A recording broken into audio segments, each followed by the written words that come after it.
Husilerin Amerikan deniz jeopolitiğine etkisi. 1945 sonrası Amerikan jeopolitiğinin temeli deniz gücü ve dolar hakimiyetine dayanıyordu. Bu sayede 1989'da Soğuk Savaşı kazandılar ve tek kutuplu dünyayı ilan ettiler. Kenar kuşakta tahkimat yaparak ve dünya deniz ticaret rotalarını, düğüm noktalarını, müttefikler, ikili anlaşmalar, üslenme ve donanma varlığı üzerinden kontrol ederek ticaret ve finans dünyasının hakimi oldular. Gölge CIA Düşünce Kuruluşu, Amerikan Stratfor kurucusu George Friedman'ın 2010 yılında Gelecek 10 Yıl isimli kitabında yazdığı gibi Amerikan gücünün temeli okyanuslar. Küresel ticaret okyanuslara bağımlıdır. Okyanusları kim kontrol ediyorsa küresel ticareti de o kontrol eder. Amerika Birleşik Devletleri tüm okyanusları kontrol etmektedir. Tarihte hiçbir güç bunu yapamamıştır. Bu kontrol sadece Amerika Birleşik Devletleri güvenliğinin temeli değil, aynı zamanda uluslararası sisteme şekil verme gücünün temelini oluşturur. Eğer Amerika Birleşik Devletleri onay vermezse hiç kimse denizlerde hiçbir yere gidemez. Amerikan deniz gücü sonuç alamıyor. Bugün işler pek de Friedman'ın öngördüğü gibi gitmiyor. Yerkürenin okyanuslara ve onları birbirine bağlayan 6 stratejik geçit, kanal, boğaz ve düğüm noktalarına bağımlı olan deniz ticareti 2023 Aralık ayından bu yana büyük aksama içinde. Her alanda gerileyen ve Gazze soykırımının mimarı Netanyahu'nun geçen hafta Amerikan Kongresi'nde dakikalarca ayakta alkışlanması ile tüm ahlaki ve moral değerlerini de kaybettiğini dünyaya ilan eden Amerika Birleşik Devletleri, Bab el-Mandeb Boğazı'ndaki küresel deniz ticari trafik akışını kontrol edemiyor. En dar yerinde genişliği 25 kilometre olan Yemen ve Cibuti arasında yer alan stratejik Bab el-Mandeb Boğazı'nda artık seyir güvenliği büyük risk altına girmiş durumda. Bu durum domino etkisiyle küresel deniz ticareti alt üst edecek gelişmeleri tetikliyor.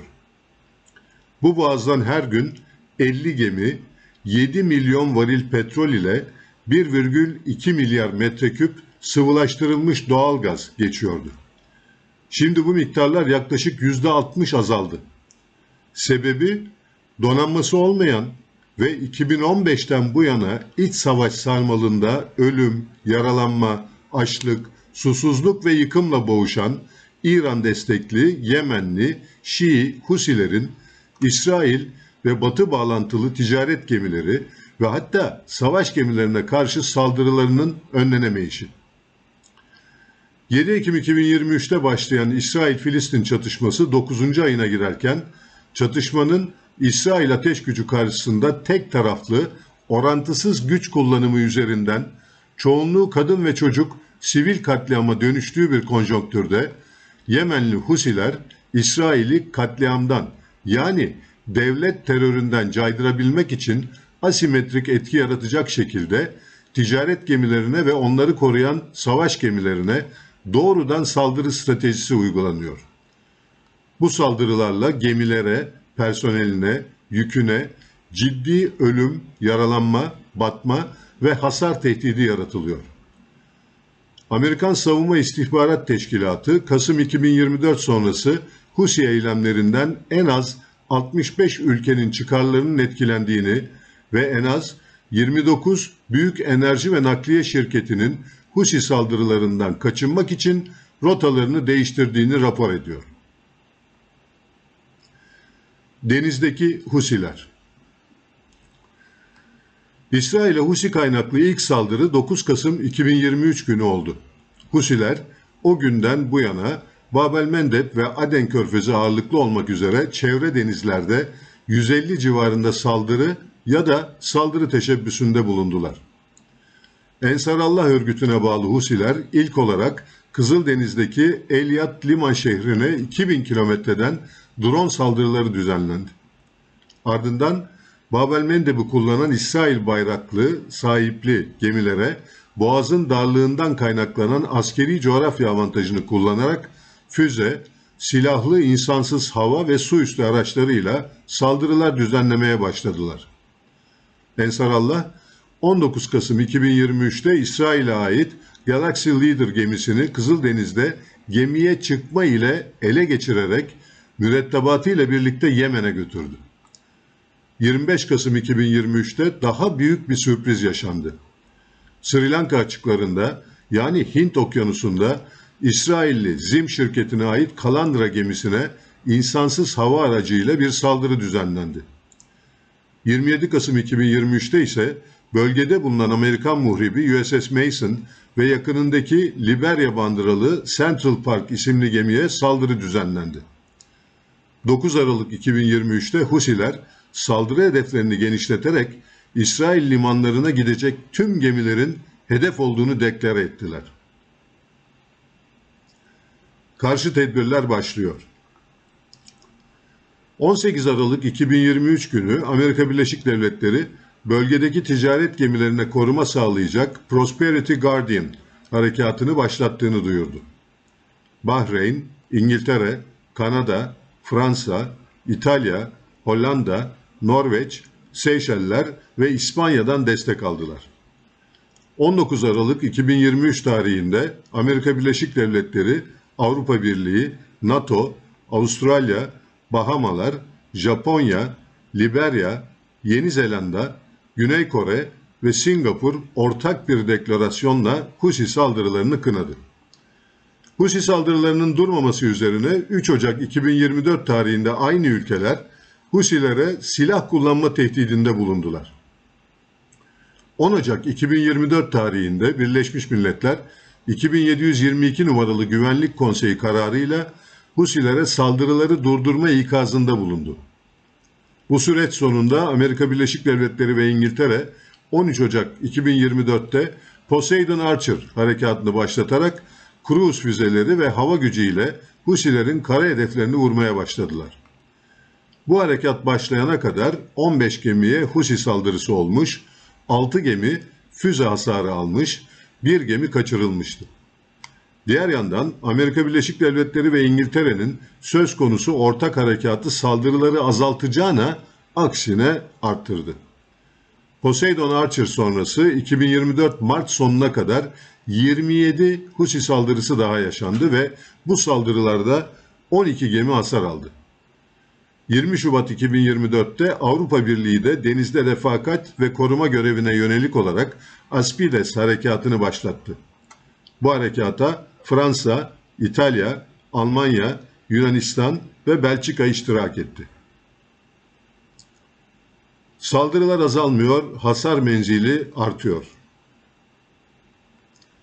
Amerika Birleşik Devletleri ve Avrupa Birliği Deniz Koalisyon ve Harekatlarının 2023 sonundan itibaren başlattıkları denizdeki refakat ve önleme harekatları ile Amerika Birleşik Devletleri, İngiltere ve İsrail'in karadaki radar, atölye, insan gücü, liman, üs ve bunun gibi saldırı unsurlarına yaptıkları cezalandırma ve etkisizleştirme harekatlarına rağmen Husi saldırılarında bir azalma olmuyor. 2024 Mart ve Temmuz ayları arasında 100'e yakın teşebbüs oldu. Son zamanlarda Yemen'e yönelik hava saldırılarının ağırlık kazanması ve İsrail Hava Kuvvetleri'nin de destek vermesine rağmen 12 Haziran 2024'te Yunan gemisi Tutor battı. Diğer yandan Husiler, İsrail'in Gazze'deki yıkıcı her hamlesinden sonra saldırılarını arttırması dikkat çekiyor. 19 Temmuz 2024'te Husilerin insansız hava aracı ile Tel Aviv vurması, Husilerin olağan dışı bir yetenek sahipliğini de ortaya çıkardı. Doğu Akdeniz'de bir hedefin vurulması, Husilerin uzun menzilli ateş gücü intikal vasıtaları temin edebildiklerini ortaya koyuyor. Burada en önemli husus, yarın sadece Kızıldeniz ve Aden Körfezi değil, aynı zamanda Doğu Akdeniz'in de tehlikeli sulara dönüşme potansiyelinin varlığıdır. Bu saldırıya İsrail'in Hudeyde limanını kendi uçaklarıyla vurmasıyla karşılık vermesi ise İsrail'in Yemen'le resmen savaşan taraf olması anlamına gelmektedir. Donanmaların zafiyeti. Batı donanmalarının modern hava savunma muhrip fırkateynleri sahip oldukları 3 kademeli, uzun menzil, orta menzil ve nokta hava savunma sistemleri sayesinde roket, füze, SİHA saldırılarının pek çoğunu bertaraf ettiler. Ancak yine de %100 başarı sağlayamadılar. Zira kullanılan cephane hem çok pahalı hem lojistik bütünlemesi uzun zaman alıyor. Yemen'in karadan attığı füzelerin maliyetiyle modern savaş gemilerinde kullanılan hava savunma füzeleri maliyetleri arasında uçurum var. Yemen'in kullandığı silahlar binlerce dolarla ifade edilirken Batı donanmalarının kullandığı önleyici füzeler milyon dolarla ifade ediliyor. Amerikan uçak gemisi USS Eisenhower'ın uzun süre bölgede kalması da somut ve kalıcı bir sonuç yaratamadı. Amerikalı denizciler ilk kez denizde kendilerini emniyetsiz hissettiler. Associated Press ajansına konuşan Eisenhower grubundan bir pilot şunu belirtiyor. Denizcilerin çoğu ülkenin son yıllardaki askeri angajmanları göz önüne alındığında üzerlerine ateş açılmasına alışkın değildi. Kızıldeniz deneyimi inanılmaz derecede farklı, grup için travmatik ve üzerine pek düşünmediğimiz bir şey oldu. Yeni bir deneyim olabilir ama Amerika Birleşik Devletleri donanmasının derhal ve kalıcı olarak uyum sağlaması gerekecek. Husilerin saldırıları bazen son anda görülebilmiş. Çoğu zaman bu saldırılar modern tarihte benzeri görünmemiş bir şekilde gemideki savunmanın birden fazla katmanına nüfuz etmiş. Associated Press ajansı birçok denizcinin Husilerin fırlattığı füzeleri gemilerinin savunma sistemleri tarafından yok edilmeden saniyeler önce gördüklerini bildirdi. CNN'e konuşan bir Amerika Birleşik Devletleri yetkilisine göre devriyedeki USS Gravely muhribi çok kademeli hava savunma sistemlerini aşarak yaklaşan Husi seyir füzesini son kertede savunma silahı olan Phalanx ile durdurulabilmiş. Deniz ticaretinin normalleşmesi çok zor. Her ne kadar bölgede Amerika Birleşik Devletleri ve Avrupa Birliği'nin ticari trafiği koruma harekatları devam etse de trafiğin eski istatistiklerine dönmesi çok zor. İsrail'in dış ticaretine özellikle Akabe Körfezi'ndeki Elyat Limanı'na yönelik Kızıldeniz rotası artık kullanılmıyor. 18 Temmuz 2024 tarihinde Elyat Limanı'nın iflas ettiği medyada haber oldu. Diğer yandan Kızıldeniz-Süveyş rotasının tüm gemiler için tehlikeli statüye geçmesi sigorta primlerini 6-7 kat arttırırken pek çok firma artan hasar tehdidini göze alamıyor. Maersk, MSC, OOCL, CMA, CGM gibi büyük konteyner firmaları Kızıldeniz-Süveyş-Akdeniz bağlantısı yerine son 8 aydır Ümitburnu rotasını tercih etmeye başladı. Bu durum özellikle Hürmüz Boğazı çıkışlı tanker navlunları ile Çin, Hong Kong çıkışlı konteyner navlunlarını çok arttırdı. Bab el-Mandeb ve Kızıldeniz'deki konteyner trafiğinin azalması ve Ümitburnu rotasına yönelmesi konteyner hareketlerinin uyumunu dünya çapında bozdu. Singapur gibi büyük merkezlerde bekleme süreleri artık bir haftayı geçiyor. Husilerin geçmiş deniz tecrübesi. Husilerin deniz hedeflerine saldırısı ilk değil. 2015'te başlayan Yemen İç Savaşı'nın yoğun döneminde Husilere Suudiler ve müttefikleri tarafından uygulanan ağır ambargo ve ablukalar sırasında 31 Ocak 2017'de Hudeyde açıklarında bir Suudi korvetine füzeyle, 5 Şubat 2017'de yine bir Suudi firkateynine intihar botuyla, 2 Nisan 2018'de de aynı bölgede bir Suudi tankerine güdümlü mermilerle isabetli saldırılar düzenlemişlerdi.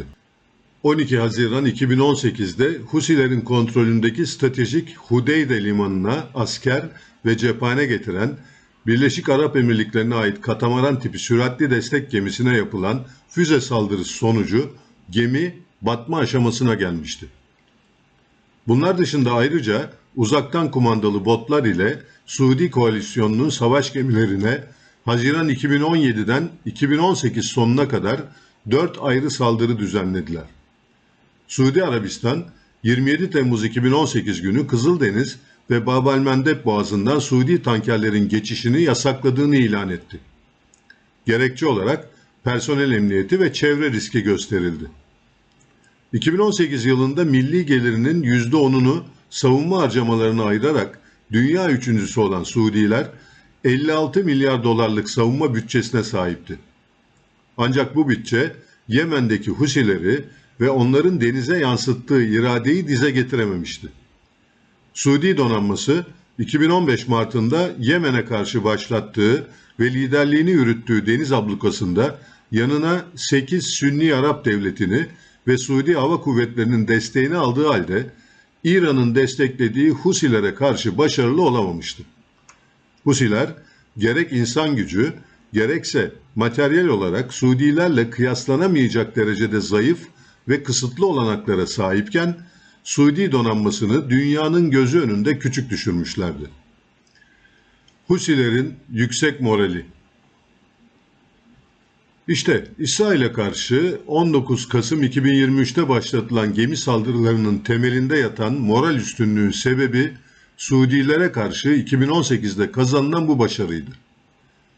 Bab el-Mandeb'den 2018 öncesi her gün 3 milyon varil petrol geçiyordu. Bu petrolde Suudi payı en büyüktü. Çoğunluk Kızıldeniz kıyısındaki Yanbu rafinerisinin işlenmiş ürünleri bu boğazı kullanarak dünya piyasalarına gidiyordu. Diğer yandan Suudi Arabistan önceden inşa ettiği boru hattı ile bu boğaza ve Hürmüz Boğazı'na olan bağımlılığını azaltmış durumdaydı. Kızıldeniz'e erişen boru hattıyla günde 5 milyon varil petrolünü aktarabiliyordu. Diğer yandan günde 15 milyon varil petrolün geçtiği Hürmüz Boğazı'nın İran tarafından kapatılma senaryoları göz önüne alındığında Kızıldeniz'in Husiler tarafından tehlikeli bölgeye dönüştürülmesi Amerikan deniz jeopolitiğine gerçekten büyük bir darbe oluyor. Husiler söz konusu başarıların moral etkisi ve geliştirdikleri yeni taktik ve tekniklerle sahadaki kozlarını daha da yükselttiler. Başından bu yana tekrarladığım üzere kara harekatı ile bir işgal olmadan Husilerin son 20 yılda geliştirdikleri asimetrik deniz harbi yeteneğini yok etmek olası değil. Soru şudur: Amerika Birleşik Devletleri ve ayrılmaz müttefikleri İsrail ve İngiltere Yemen'de askeri işgal harekatına girişebilir mi? Suudi Arabistan ve Körfez ülkeleri vekalet savaşına tekrar ikna edilebilir mi? Ateşkes olsa da Husiler durmayabilir. Diğer yandan Husilerin küresel ticareti aksatma yeteneğinin yapılan yoğun hava saldırılarına rağmen devam etmesi, Gazze'de olası bir ateşkes sağlansa dahi gelecekte Amerika Birleşik Devletleri Avrupa Birliği karşıtlığına devam edebilecekleri kanaatini oluşturuyor. Husilerin İran tarafından desteklenmesinin artarak devam ediyor olması bir yana, İran'ın Rusya ve Çin ile stratejik işbirliğinin her geçen gün artması, İran'ın doğrudan ve dolaylı etkisi altındaki Hürmüz ve Bab el-Mandeb boğazlarını küresel güç mücadelesinde Amerika Birleşik Devletleri ve Avrupa Birliği'nin yumuşak karnı yapıyor. Bugün için Doğu Akdeniz'de devam eden Lübnan, Hizbullah-İsrail çatışması, İran-İsrail ve İran-Amerika Birleşik Devletleri çatışmasına terfi ederse, dünya deniz ticareti enerji arzında en önemli rolü oynayan iki boğazdaki ticari trafiği kaybeder. Bu kaybın sonuçlarını Amerika Birleşik Devletleri, Avrupa Birliği ve Uzak Doğu'daki ortakları kaldıramaz. Bu tehdidin devam etmesi, Amerika Birleşik Devletleri'nin Suudi Arabistan ve Birleşik Arap Emirlikleri gibi küresel lojistik merkezler olmayı hedefleyen devletler için de yıkım olur. Husiler, Amerikan deniz gücünün itibarını kemiriyor. Yemen direnişi yarattığı sonuçlarla tüm dünya deniz ticaretini etkiliyor. Örneğin günümüzde her dakikada dünya çapında 1600 konteyner gemilere ya yükleniyor ya da boşaltılıyor. Ya da her gün 5,5 milyon ton petrol deniz üzerinden taşınıyor. Bab el-Mendeb ve Kızıldeniz rotalarının bu işleyen düzende aksaması diğer alanlarda zincirleme kötüleşmeler yaratıyor. Neticede jeostratejik derinliği olmayan ve dış ticareti deniz ulaştırmasına %90 bağımlı bir devlet olan İsrail'in savaş ekonomisini devam ettirebilmesi her geçen gün zorlaşıyor. Bu durum Amerika Birleşik Devletleri'nin desteği için de önem arz ediyor.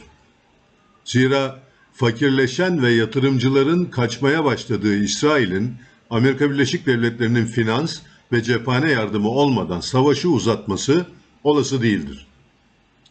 Diğer yandan Amerika Birleşik Devletleri'nin İsrail'i Ukrayna gibi ortada bırakmayacağını da söyleyebiliriz. Zira Amerika Birleşik Devletleri'ndeki İsrail, Levant'taki İsrail'den çok daha güçlü ve kalabalıktır. Bunu geçen hafta Kongre'de alkış tufanına tutulan Netanyahu gösterisinde somut olarak gördük. Hal böyle olunca Amerika Birleşik Devletleri İsrail'i korumaya devam edecek ve bu durumda Rusya, Çin ve İran gibi Amerika Birleşik Devletleri karşıtı devletler Husiler üzerinden açıkça olmasa da küresel deniz ticaretinin aksaması için her yolu deneyeceklerdir. Aksayan küresel deniz ticareti 1945'ten bu yana okyanusların hakimi olduğunu iddia eden Amerika Birleşik Devletleri'nin güç ve prestij kaybına neden olacaktır.